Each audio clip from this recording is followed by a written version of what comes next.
અને અમારી ચેનલને સબસ્ક્રાઈબ ન કરી તો ખાસ સબસ્ક્રાઈબ કરજો। પહેલો ક્વેશ્ચન કે જલીય દ્રાવણમાં ભૂરું લિટમસ પત્ર નાખતા લાલ બને તો તે દ્રાવણનું પીએચનું મૂલ્ય કેટલું હશે? તો એનો જવાબ આવશે એ 0 થી 7। શું એ? ચલો એના પછીનો બીજો ક્વેશ્ચન કે ઇથિન C2H4 નો અણુ શું ધરાવે છે? તો એનો જવાબ આવશે ડી, એકલ બંધ અને દ્વિબંધ। શું જવાબ? ડી। ચલો એના પછીનો ત્રીજો કે મૂત્રપિંડના કયા ભાગમાં રુધિરના ગારણની ક્રિયા થાય છે? તો એનો જવાબ આવશે એ, બાઉમેનની કોથળી। શું જવાબ આવશે? એ। ચલો એના પછીનો ચોથો કે 1 કિલોવોલ્ટ અવર બરાબર ખાલી જગ્યા જૂલ થાય, તો એનો જવાબ આવશે એ 3.6 ગુણ્યા 10⁶ શું જવાબ આવશે? એ। ચલો એના પછીનો પાંચમો કે નીચેની આકૃતિમાં વસ્તુનું સ્થાન 2F1 પર છે તો પ્રતિબિંબનું સ્થાન ક્યાં મળશે? તો પાંચમામાં જવાબ આવશે બી, 2F2 પર, બરાબર, બી। ચલો એના પછીનો છઠ્ઠો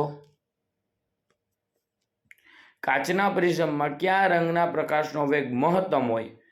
તો કયા રંગનો વધારે હોય? તો જવાબ આવશે ડી, લાલ રંગનો, બરાબર, લાલ। એના પછીનો સાતમો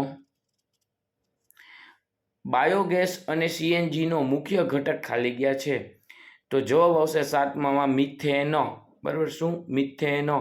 જો તમે ચેનલમાં નવા વિદ્યાર્થી હોવ તો ખાસ સબસ્ક્રાઈબ કરજો, કેમ કે તમને આના વિજ્ઞાનના સંપૂર્ણ સોલ્યુશન મળી રહેશે, બધા વિષયના, ગણિત, વિજ્ઞાન, બધા। ચલો આઠમો ખાલી જગ્યા પ્રાણી પોતાનું લિંગ બદલી શકે, તો એવું કયું પ્રાણી છે? તો જવાબ આવશે ગોકળ ગાય। શું આવશે? ગોકળ ગાય। એના પછીનો નવમો 1 મ્યુ એમ્પિયર બરાબર ખાલી ગયા માઇક્રો એમ્પિયર, તો નવમામાં જવાબ આવશે 10⁻3। શું? 10⁻3। એના પછીનો દસમો કે માછલીનું શ્વસન અંગ ખાલી ગયા છે, તો માછલીનો શ્વસન અંગ શું હોય? તો કે ઝાલર। શું જવાબ આવશે? ઝાલર। એના પછીનો 11મો કે વાહનોના સાઈડ મિરર તરીકે ખાલી જગ્યા વપરાય છે, તો એમાં જવાબ આવશે બહિર્ગોર અરીસો। શું આવશે? બહિર્ગોર અરીસો। એના પછીનો 12મો કે સોડિયમ અને પોટેશિયમ જેવી સક્રિય ધાતુઓને સુરક્ષિત રાખવા માટે તેને ખાલી જગ્યામાં ડુબાડીને રાખવામાં આવે છે, તો 12મામાં આવશે કેરોસીન। શું આવશે? કેરોસીન। ચલો એના પછીનો 13મો કે વિદ્યુતનું સંયોજનો કેરોસીન અને પેટ્રોલમાં દ્રાવ્ય હોય છે, તો 13મામાં આવશે ખોટું। શું આવશે? ખોટું। એના પછીનો 14મો મેન્ડેલના પ્રયોગમાં F2 પેઢીમાં 1/4 સંતતિ નીચા છોડની હતી, તો 14મામાં જવાબ આવશે હા, સાચું, બરાબર, રાઈટ। એના પછીનો 15મો સફેદ પ્રકાશનું તેના ઘટક રંગોમાં છૂટા પડવાની ઘટનાને પ્રકાશનું પ્રકિરણ કહેવાય છે, તો 15મામાં જવાબ આવશે ખોટું, બરાબર, રોંગ। એના પછીનો 16મો કે ફિલોપ્થેલિન એ કુદરતી સૂચક છે, તો 16મામાં જવાબ આવશે ખોટું, બરાબર। ચલો એના પછીનો 17મો પરિધવર્તી ચેતાતંત્રના ઘટકો ક્યાં છે? તો 17મામાં જવાબ આવશે મસ્તિષ્ક અને કરોડરજ્જુ। શું? મસ્તિષ્ક અને કરોડરજ્જુ। ચલો એના પછીનો 18મો કે લક્ષણોનું એક પેઢીમાંથી બીજી પેઢીમાં સાતત્ય શું કહેવાય? તો 18મામાં જવાબ આવશે આનુવંશિકતા। શું? આનુવંશિકતા।